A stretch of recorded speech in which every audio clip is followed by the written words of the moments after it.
Welcome to Create, Connect, and Shine, where we encourage everyone to create an idea, connect with your community, and let your light shine.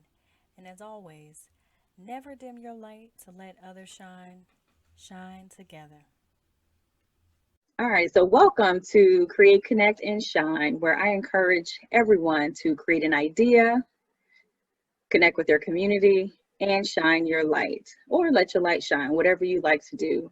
Most importantly, the idea of Create, Connect, and Shine came about a little over 10 years ago, where I wanted to create a safe space for creatives, professionals, and just everyday people to share their story. You just never know how your story can impact someone else's journey.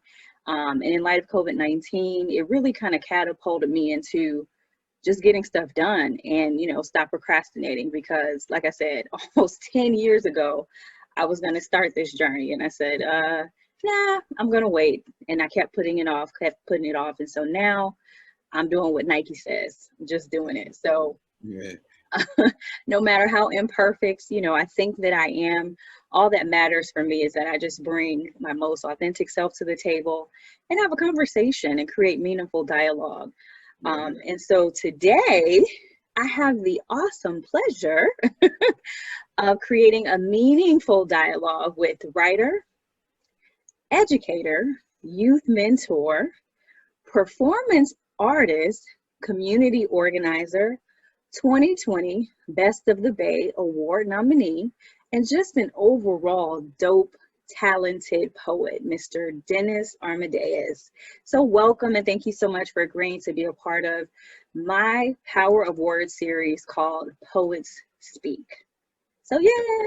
yay! Well, man, thank you for having me. It's an honor to be here. I can't wait to speak. Yeah. So, like I Shine. said, this is just a cool conversation, and hopefully, our story or things that we share today will inspire others to do the same. So I'm going to go back down memory lane just a bit. Like I said, I started following you years ago on Facebook. I think I saw one of your poetry pieces or your spoken word performances, and I was just amazed. I said, wow, he's really good. And so then, fast forward a couple months, we met in person at the entrepreneurship workshop that Paige and I put together.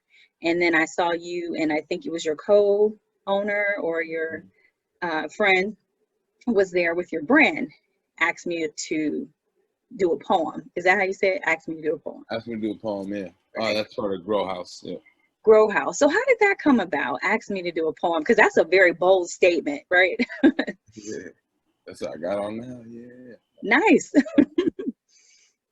So it started as like so when I first found poetry, it was just so life changing to me. It made such a dramatic impact in the world around me, in the way that I saw myself and what I felt like my ability was to help and change the world, that it became all encompassing and it was like all I wanted to do. And so the idea for the shirt just came up from a want to put myself out there as much as possible, to be able to spread this message that I believed I had to spread as much as possible, and to take my career and give myself a tool to really force myself to put myself out there, and it really challenged me to respond to what I believed at the time, which is how powerful spoken word was to connect and bridge with people. And so yeah, man. And so when I first made it, I made it just for myself, and I used it in my travels when I started competing and going around the going around the country. It helped me sell a lot of products. There was times when I would be in another city and maybe I didn't get paid by the promoter, or maybe something else happened. I needed to make some more money. I could go to an arts festival or just anywhere where there's a dense population of people with this shirt, and then my talent could carry me. Like I could just talk to people, do a short poem. They liked it, do another larger poem, and then sell a shirt or sell not a shirt, sell a book or an album or something like that.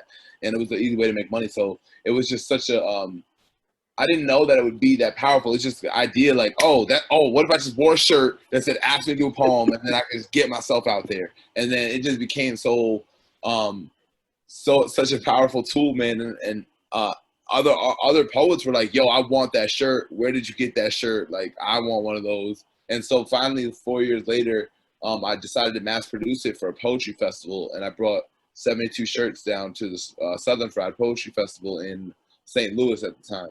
And I think I sold out. I sold out Nice. there for a week. I sold all the shirts, and so that was it. At that point, I was like, okay, I have something here, and I started to just go forward as a brand with it, like an artist merchandise company.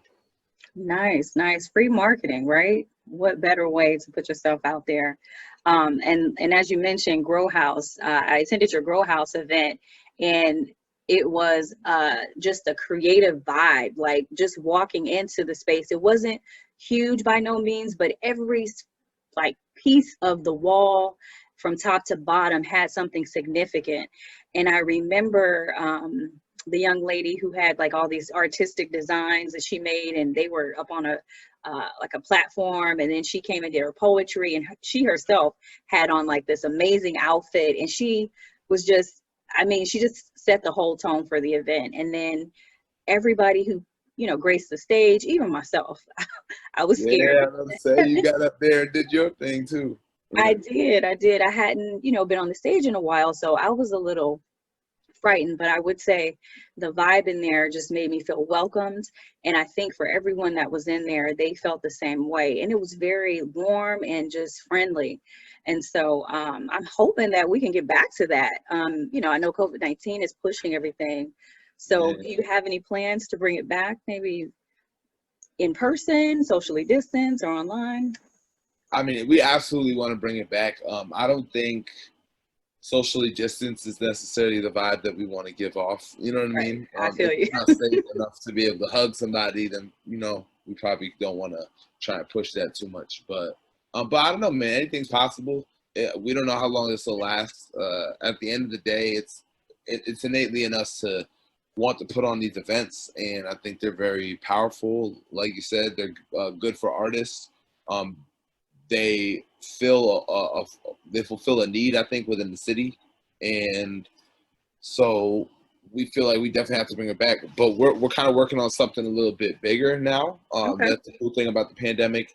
We were doing so many shows. We were doing 4 shows a month at that time, so we were just moving you know what I mean? One show, got to start setting up for the next show. Got to get things together for the next show. Got to get things together for the next show, and it was just rolling over. And so we started becoming just this event production company, and we forgot, like, we had an end goal in mind. We want a building, we want a space, we want something that our community can call our own, that we all put together. So it gave us a chance to stop and be like, yo, all right, we know we're a successful brand. We know that we have this power, and this kind of trust from our people that support us. How can we take it to the next level? How can we now, instead of just trying to market our own thing and make our money, how can we develop something for our city, for artists, create a marketplace, create actual foothold that creates, you know, something positive for people in a real way, you know, and creates a cultural hub, you know Movement. what I mean, Yeah. for artistry. Yeah. I love it. I love it. You know, and I think that spaces like that help poets develop and find their voice, because I know oftentimes people write poetry and they're too afraid to share because they say, hey, this is personal, this is for me. I don't want to get up on stage and you know, share my most vulnerable thoughts with anyone. And so when you create spaces like that, I think it kind of propels people to be able to walk in their purpose if they want to become a poet, if they're just exploring, or at some point, you know, they want to make it a career. So That's what kudos. we want to be able to make it a space for all 3 of those people. Like, you know what I mean? The brand new poet can come in, or not just any poet, it could be any artist. The brand new artist comes in and they say, man, I'm going to stay here because this is where all the good artists, the authentic, the real artists are. You know what I mean? A regular Joe Schmo person who just likes to support art can come and know that this is where the authentic artistry is at. And then, you know what I mean, the good artists want to come here because they know that this is a venue that takes artists serious, that's going to pay artists, and that's going to put on a great show. You know what I mean? One that respects and honors our craft. So. Yeah, I agree. I agree. So speaking of finding your voice, how did you find your voice? Oh man, I'm still working on it. I'm still working Okay. on it. You know, like That's a good one. I think I like the example of George Carlin, man. I think George Carlin, I don't know if he's the comedian, right? And he was doing comedy until he was like 70, almost 80 years old. I don't know exactly when he died, but he did like up to the day he died. Maya Angelou too. Like she was touring literally like a month up until she passed away, And so I think in this art form, especially with spoken word, you're constantly finding your voice, because a lot of what we're doing is we're articulating things that have already happened to us. Sometimes we're not ready to deal with certain things. Sometimes we need to grow up to see things from a different perspective. Sometimes we need to learn, figure out that that's not even the right way, and learn some more. You know what I'm saying? Like there's just so many different angles and things that come with life and experience that you're never really finished finding your voice. But if you're talking about honing it to something that sounds like you and not somebody else, I think that comes. I think that came from practice, man, and from really working to not sound like other people. I haven't being intentional when you see something that you like, being like, all right, how can I apply that and not how can I become that? What do I like about this thing? But that was something I did very intentionally. That's why a lot of my poetry is diverse. Like I could talk about anything. Like I have poetry about God and faith and my relationship with Christ. I have poetry about social justice, about racism, sexism, homophobia, transphobia, things like that. I got poems about video games and comic books and nerdy things like that. And then I got real poems about some of the traumas and things I've gone through and how I overcame that. Having a background check, having a suspended license for all them years, all the deaths that I dealt with in my family, things like that. So once you start exploring yourself, you start telling your story a specific way, and then you start to find out, okay, this is how I sound. Now how can I hone this sound the best? Now that I start to understand, all right, this is my actual voice, And with poetry, one thing I teach too is like, the goal is not to sound like anybody else. The goal is to be so unique that nobody sounds like you. You don't sound like anybody else. That's the end goal. You want to be your best self. You want to be your voice. You want to be unique and different. And it's going to sound like however you talk, Like my poem should sound like how I'm talking to you right now. Like that's how they should sound. And that's how you know that you found a poem that is real. Man, you just said a lot. You just dropped so many gems right now. First, let me try to unpack it because I love what you said about finding your voice and you're always evolving, because society will tell you that you have to put yourself in this box, right? And once you're in this box, you're limited to the corners, each corner. And we're always, having that looking glass self experience where we're looking at others and comparing ourselves to others, and then using their voices. Sometimes other people's voices become louder in our head than our own voices, right? And our experiences sometimes are translated through what we think other people might think about us, right? And so when we try to explore who we are in our most authentic selves, it helps us to help, foster to tell our story. And thus, if you're a poet, be able to tell some authentic poetry and deliver some authentic poetry. And so like you, I'm still finding my voice because my mind races 100 miles an hour and I'm always thinking of something, whether it be social injustice or for me, I could be thinking about what it is to be a Black woman and their intersectionality, or like you said, playing video games, or nature, or my hair, just anything, fashion, Yep. So I love that. I love that you can be multidimensional when you express yourself, and you don't have to fit in a box. It's about finding your voice, finding your authentic self, and just telling your story through that and being confident enough to do that. So that is awesome. And then, speaking about social injustice, since the beginning of time, I think, poets have found a way, even when you look at the Bible, like the book of Psalms, and then, as you move through time, they found a way to express what was going on around them. And, you see the James Baldwins of the world, the Nikki Giovannis, the Maya Angelos of the world. They have all told the story of social injustice and what is going on in America, specifically for Black folks, or, you know, the minority person or anyone who's marginalized or disenfranchised. So what do you think, you know, the poet's responsibility is to, you know, tell the story of what's going on in America or during their time? Yeah, man. No, I like what you said. I like how you referenced to the Bible. I think that's such a good example of where poetry works and where poetry is effective and influential in everybody's life. But I would say, I think if you want to know the truth about a civilization, if you want to know the truth about a period of time, what it was like for human beings that were living in this place or in that time frame, you read the poetry of that time. You know, that's going to bring you the true experience of the person, of the human, you know what I mean, experience, and not history books. History books are going to tell you the prettiest painted version of whatever, and that even depends on where you live, what country you're in, what even, you know what I mean, what the history is even being told half the time. So, but if you listen to the poetry, that gives you a clue. You know what I mean? Were these people struggling? How did they feel about their political leaders at the time? You know what I mean? What was actually on people's minds? You know, you'd be surprised how many times people in old times were worried about things similar to us. You know, like man, I think Shakespeare is still relatable because those stories are all about human emotions. You know, those stories about human realities and relationships that doesn't change no matter how much technology or culture or time has changed. You know. So I think it's the poet's job to just tell the truth. That's it, you know, tell the truth. Obviously, the art form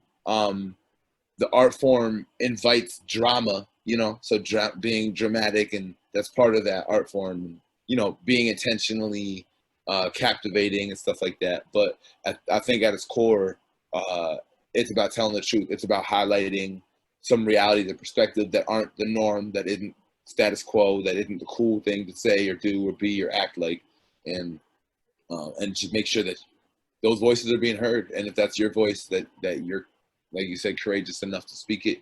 I think, you know, there's kind of the flowery poets who are good at the language part of it, but they don't have kind of the soul and the spirit of it. And I think the soul and the spirit poetry has always been a voice of the people. It's always been an amplifier of the oppressed, of the people who are in pain, and of the people, like all of us, you know.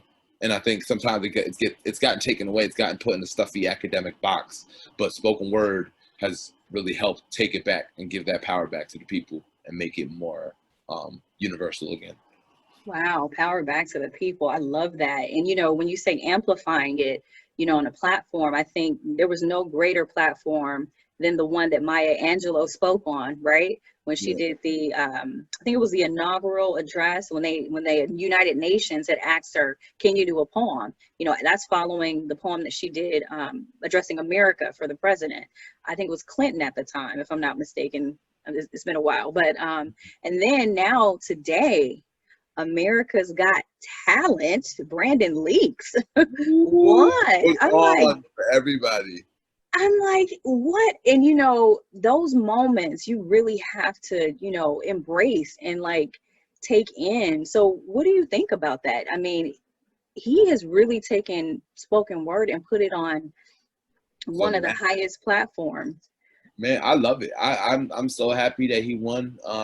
He's a genuine dude. You know, he uses his gifts for the right reasons with the work he does, you know, and I think there couldn't have been a better person to put it on the spotlight like that. It is an art form, it's valuable, and I think the way he was able to tell his story, the way that he was able to be honest, and people get to now see this art form on that platform, and that it's valuable, it can compete with other art forms, it's successful, you know what I mean?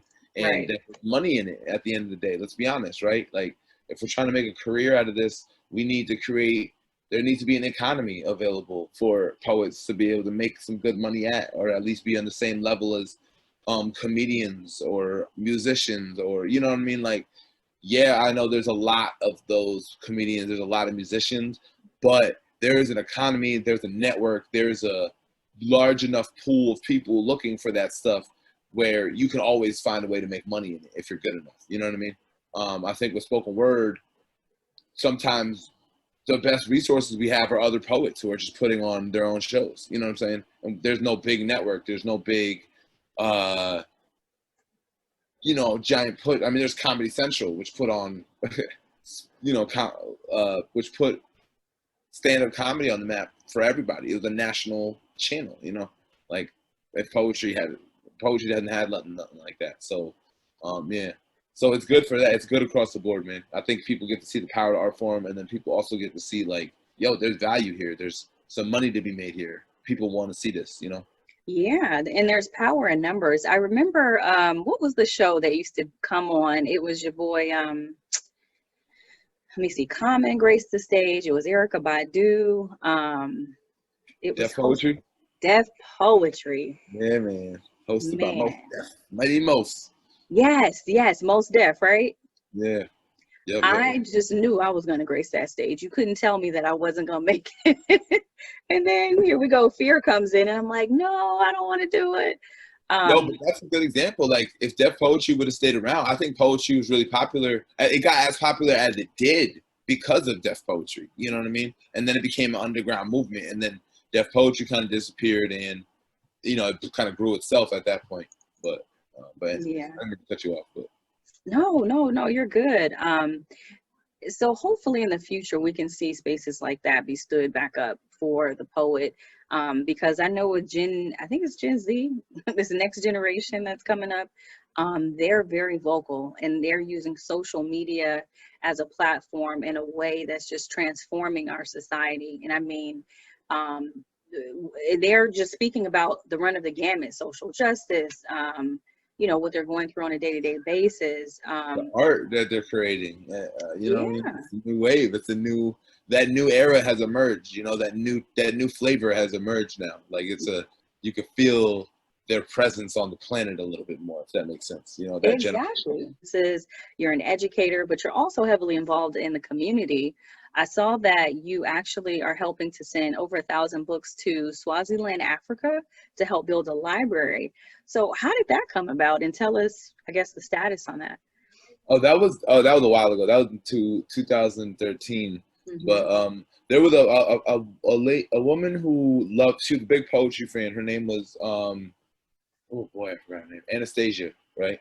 And she was a big fan of poetry, and she ended up going into the Peace Corps, and the Peace Corps does a lot of work in different countries and things like that. And so she got tasked to build a school in Swaziland, Africa. That's where she was at, and she was talking to me one day about it because I was just interested in her journey, and like, that's cool as heck being over in Africa and doing that kind of work and stuff. And but she was telling me that like all the books they had were either super duper old, or they're like super white. You know what I mean? They weren't. They were just outdated. They weren't in touch with the culture. They weren't representative of anything of their culture or even Black American culture, things like that. So she asked me if I had any books that I could send over there, and I was like, oh yeah, I got a couple. You know what I mean? You can take these poetry books. And then I don't remember how it blew up. I can't remember. It was a while ago. But something happened, and then all of a sudden, it was like a bunch of people wanted to donate stuff. I think it was like maybe I posted on Facebook or something. But I ended up partnering with another poet named Giddy to help me out as well. I think I brought it to her or something like that. I don't remember. Or no, I do remember. We brought it up at a show. I brought it up at a show at an event. I was asking the poets at the event if they wanted to donate any books. And then Giddy was like, and then that was really popular. People were like, yo, we'd love to donate some. Somebody was like, you could have like 6 of my books. And you know what I mean? and then I partnered up with Giddy at that event. She was like, yo, let's do something bigger. Let's make it a campaign. And then we talked to Anastasia about it, and she was like, yeah, that'd be dope. We need at least this many, so we came up with the number. Well, let's just do 1,000. Let's see if we can get 1,000. Let's see if we can do it. And Anna had a connection that was able to ship them over from here. And so we used our poetry community connections, and we got 1,000 books that were all culturally relevant, that were all poetry, different art forms. Some of them were plays. It was beautiful, man. A lot of books. 1,000 books is a lot, man. That fills up your living room real quick. But It is. I call myself creating a little bookshelf, and I'm already, filled, and I only have like 40 books, maybe if that. So I can only imagine the impact that has for the children. Are you looking to do something like that, maybe here locally?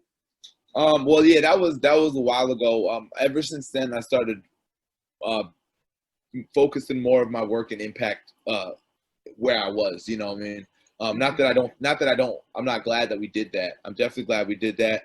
But, I quickly realized, I'm like, if I want to do some work, I should work here in my city, where I'm at. Hmm. And Hmm. so most of the work I do here is or organizing spaces, putting people with money to the right organizations that are going to do the right thing with the money. That's the thing I got now. I used to be a lot more active in protests and be a lot more active in different activist groups and things like that. I've kind of stepped away from that now just because I want to take on a different role in that world. I don't want to be necessarily a front lines soldier like that. I just want to be more supportive. And it works better that way now anyways, considering where I am in life and farther in my career, and I have a bigger audience, I have a bigger ability to influence impact. And so, but my main thing that I do with education is being able to teach and using spoken word as a tool to help young people who've gone through a lot of things that I went through growing up, a lot of things worse than I went through growing up, but give them a tool to express themselves and really define themselves for themselves. That there's an old Audre Lorde quote that says, if you don't define yourself for yourself, you'll get eaten alive, and the world will shoot somebody for you. You know what I mean? So Hmm. I butchered that quote, but No, the, I the know message. exactly what you're saying, and I think those who are viewing probably understand too.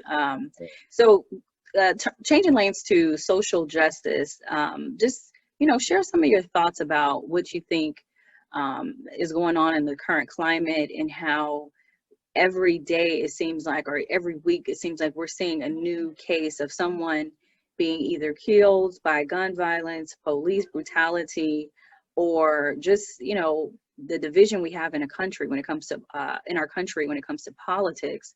And not to choose sides and not to make it political, but I remember thinking, when I was in high school, even elementary, maybe I was just too naive or not, maybe we didn't have cable, so I couldn't really see what was going on. But now it seems like I'm just immersed in seeing somebody be killed or something happening. So, what are your thoughts about the present state and of the world today?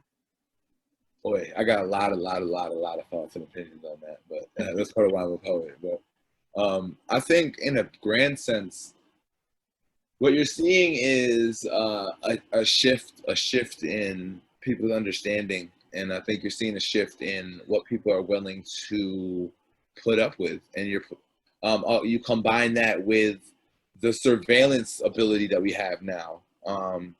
You know, being able to shoot videos when things happen and immediately posting that video in a place where it's public to the entire world. You know, um, I think all those things kind of combined have created uh, this political climate we're in now. I think a lot of the older ways, the older ideals, the older belief systems are dying away. I think people are feeling that, and it's getting very scary for people. And I think people are really digging into some of their political beliefs, even if it don't make sense anymore. It's because they're just so scared of losing whatever in their mind they train themselves to believe that it's super duper important or valuable. You know what I mean? And I think when it comes to America, when we look at patriotism, when we look at nationalism, a lot of those values are based, unfortunately, on a history of white supremacy, patriarchy, and those are really hard like tools of hard and long ingrained tools of oppression. And so now that people are starting to dig these roots up, it's starting to become real ugly. You know what I mean? It's starting to become real ugly. And I think that's why we have the political division. Now add in also politicians who are going to fan and flame whatever it takes to maintain their power. Add in media who kind of has lost its way as truthful journalism and has become very sensationalized and wants to just put out whatever is going to get the most views, not caring about the mental state it could put people in. When you combine all of these factors, you create what we have now. And I think, the issue of police brutality is not new. That's something the Panthers were created in the 60s to stop that. And Black people have been claiming police brutality since as long as I can remember living in this country. I've been here since I was 5.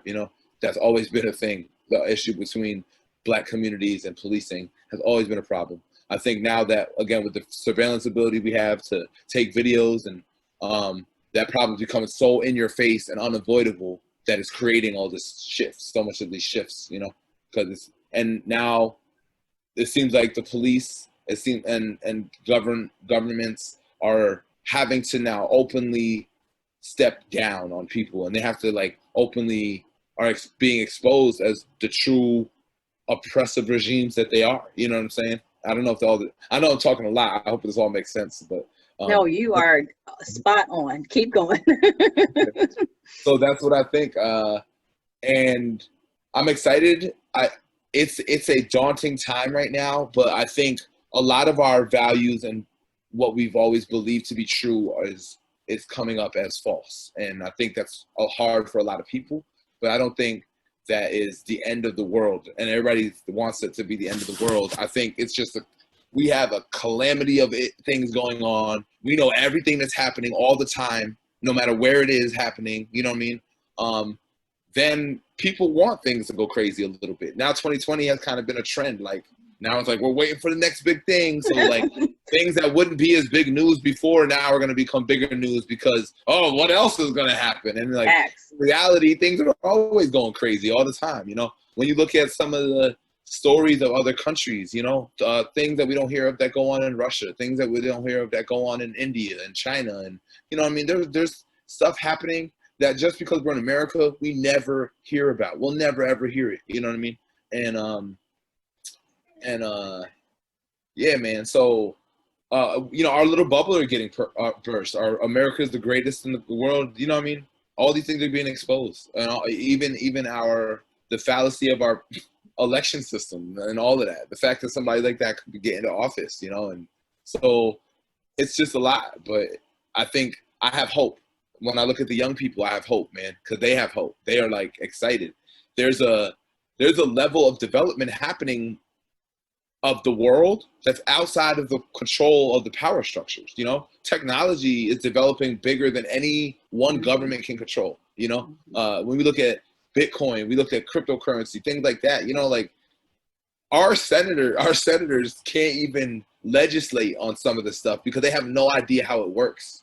Meanwhile, the rest of the world has already created an economy. You know what I mean? So it's I have hope in this bigger picture that we just have to shake off some of this really deeply rooted, rusted, terrible, crusty dust. But if we can survive this breaking, we can be a little bit freer. We'll be better. We can be better for the planet. We can be better to each other, and you know what I mean, work towards a better world still, and not be stuck in this depressive state. I'm sorry, that was very long-winded, but that is that was well put. I loved every bit of it. I'm like, oh wow, yes, because you're hitting the nail for so many things, and I think that I echo a lot of what you just said. In addition to that, I feel like Black people are being liberated in a way that we have been before, but we're stepping into our true authentic selves now, because everything is being televised now. So the things that people used to say that was all in our heads, if you didn't know, well, now you know, because 8 minutes and 46 seconds showed the world. They bear witness to everything that we had been talking about.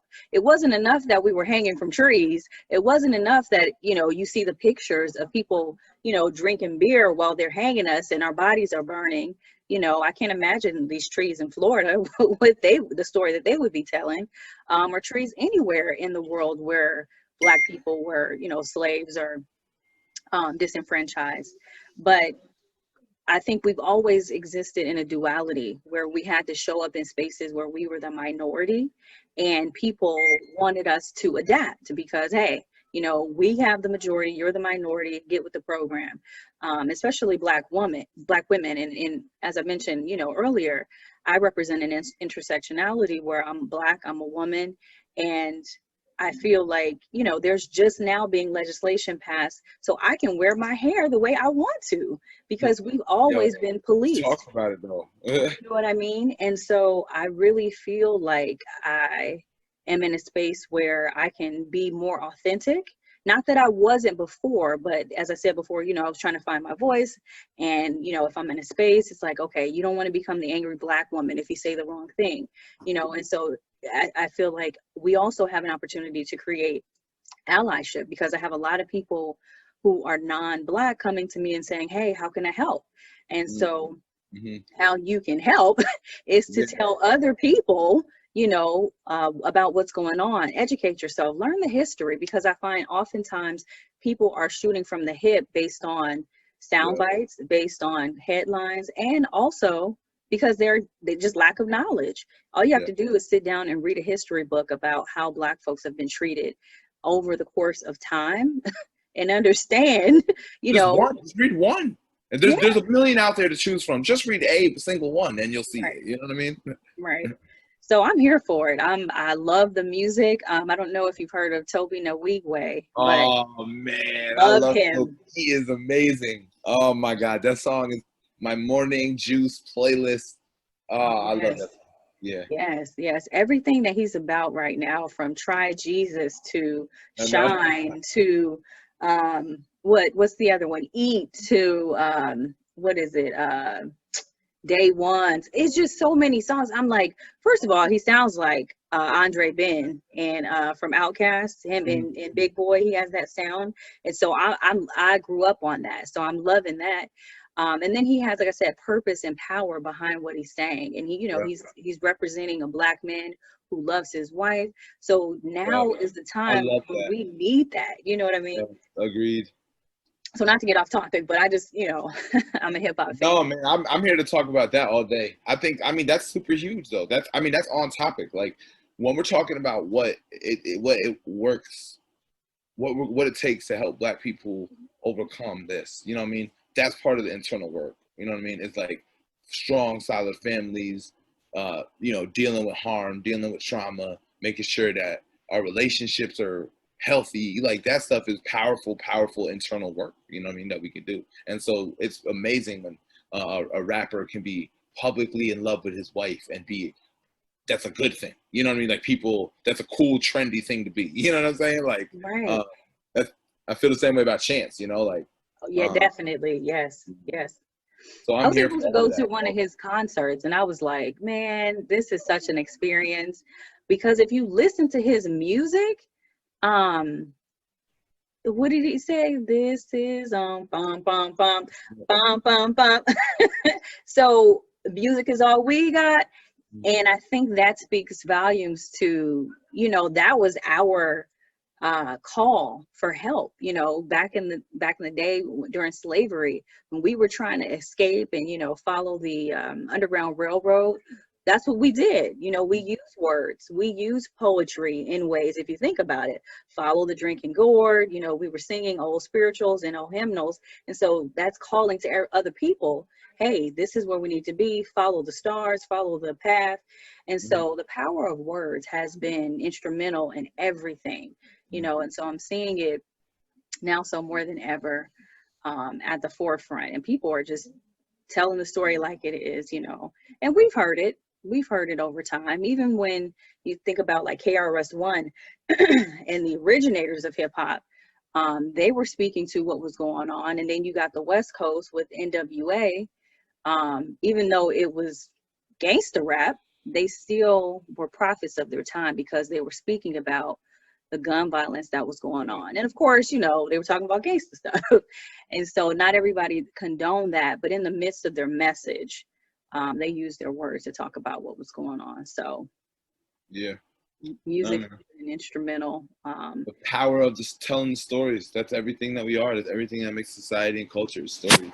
And exactly. is the core of that, Exactly, exactly. Now, as far as your poems are concerned, this has always been a challenge for me. How do you go about memorizing your poetry? And do you write it down? Do you put it in your phone? There's a bunch of techniques you can do that help, but I think at the end of the day, memorization, it takes a lot more work than people I think realize, and uh, it takes, because your brain is an interesting creature, you know, like it's like, I don't know how to explain it. I can sit here and memorize a poem. I can memorize it in this room, spend 2 hours on it from top to bottom, or let's say longer than that. Let's do 6, 7 hours, memorize it from top to bottom, know it. That's the only thing that's have in my head. And then when I go up and perform, I will still have struggle recalling it because it's a different environment. It's a different people. There's a different set of circumstances, like whatever, you know? And so with memorization, it's just about doing it. That's it. Like, and you got to do it, and then you got to sometimes mess up, and then you got to keep doing it, and then you keep doing it, and you keep doing it. You know, you read. My best tip is read the poem out loud 32 times. Chances are you won't make it to 32 times before you can read the poem without the paper.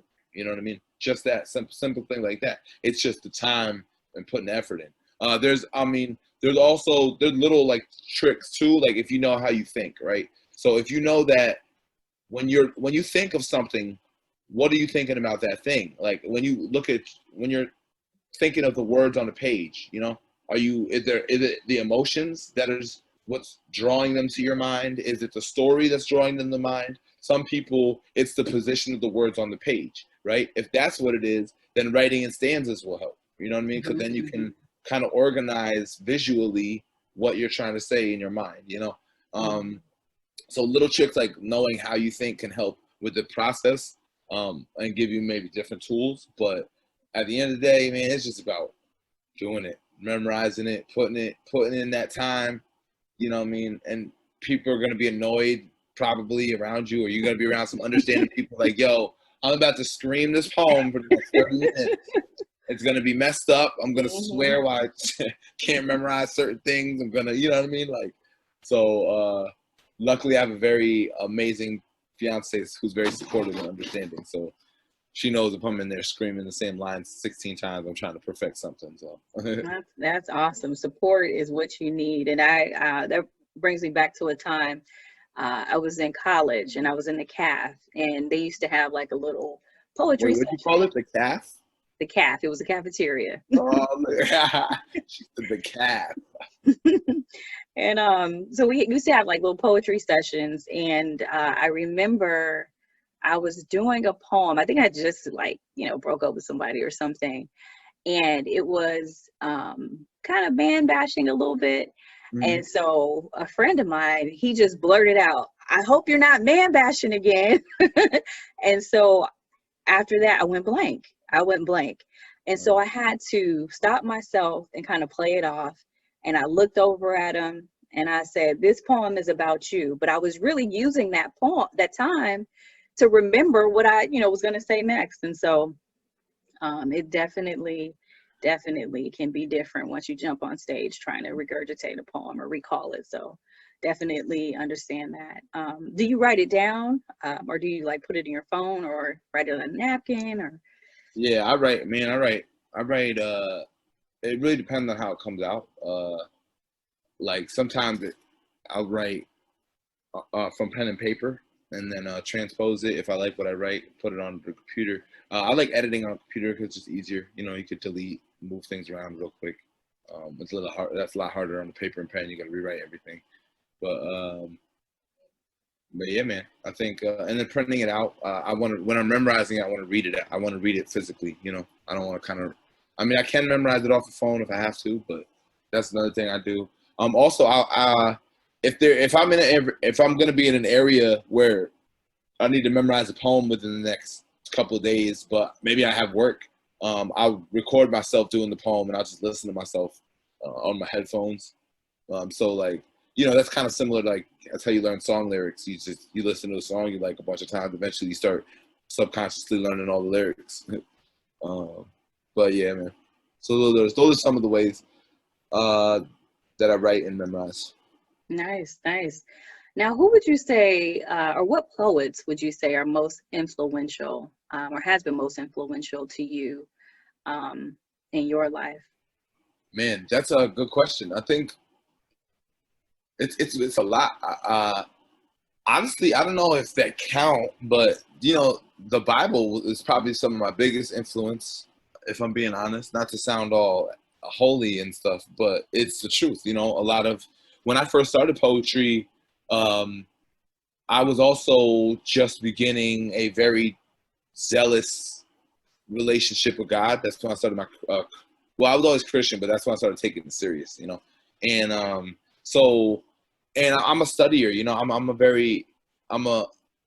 I have to figure things out on my own kind of person, and I had spiritual leadership and guidance, but I needed to read this thing for myself, and I needed to pick it apart, and I needed to really look at it, and I'm so glad I did. I highly suggest that for everybody, man, because especially if that's what you feel called to, you know what I mean? You absolutely should do yourself the justice of knowing what is in that book. You know what I'm saying? And reading it and understanding the stories for yourself, because you're looking for an intercessor in between you and God, when you're trying to follow a person or find a church or blah, blah, blah, like you don't need that. What you get when you read the Bible, if you've prayed and you're really doing this with the right heart for God, what you get out of that is going to be right for you. You know what I mean? If you have a question, if you're confused, then maybe search for counsel.